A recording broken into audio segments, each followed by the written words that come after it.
So, I actually have something called osteogenesis imperfecta, which is also known as brittle bones. So that's really affected my life quite a lot in physical areas. So at the age of 12, I actually fractured my spine twice and was hospitalized for it for about 2 weeks, but out of school for actually about 3 months. So that really affected just the way that I handle things in school and do physical activities. Beginning high school in Canada, I was achieving at least 86% scores in each class, which up there was considered an A. And I think I had around 3.2 GPA. As time went by, my family, mother and stepfather broke up, and my life became a little bit more hectic, and things got a lot harder on me as a student. I was a lot more independent and a lot less. I had a lot fewer resources and a lot fewer aids at my side, basically. So my grades really started to slip. I was barely getting by in most of my classes. I was pretty emotionally depressed for quite some time, which was actually my reason for moving down here. When I moved down here, my dad enrolled me in high school here in partway through the first quarter in my junior year. So one of the most rewarding things in high school has been my transition from Canada to the United States.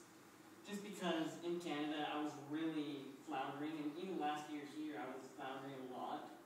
But this year I've really picked myself back up and been able to achieve a 3.6 GPA. I think my lowest grade right now is actually about 85%, which is a lot better than what it was last year, which was around 60%. So, the highlights of my high school experience have really been meeting my girlfriend, Emily, and then also being a senior here has just really been an excellent experience. I think WAHI has really helped me through a lot of things. I've truly enjoyed learning some new interesting concepts of technology in my computer teacher's class, Mr. DeBrock. Taking his class has helped me prepare for my goals next year, which would be going to the Walla Community College, and I actually plan to study informatics networking out there.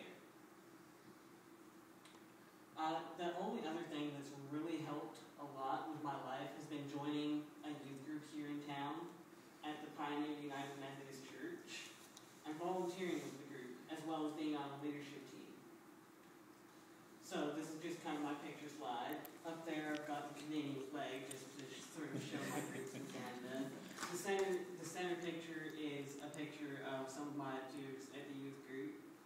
There is a homecoming picture from my girlfriend and I last year. And this is a picture from the balloon stampede that I went to for the first time in probably 8 years, just last May. So that was pretty exciting, and a couple more pictures of my friends. So my high school experience, and particularly my computer technology class, as I mentioned before, have really helped me to learn what I aspire to do. So I want to work as a network administrator or as a network security engineer. Many of my experiences in high school have taught me useful skills such as goal setting. In Mr. DeBrock's class, I've learned computer technology and specifically other things such as logic, which is actually included in one of the... I think I've got them all. So you can... So this assignment here was actually an assignment from my computer tech class, and it was dealing with logic and counting up in binary. So the assignment was actually to count to 13 and stop in binary, which is ones and zeros. So I achieved that perfectly and got an A on the assignment. So I was pretty pleased with that. And just Mr. DeBrock is also a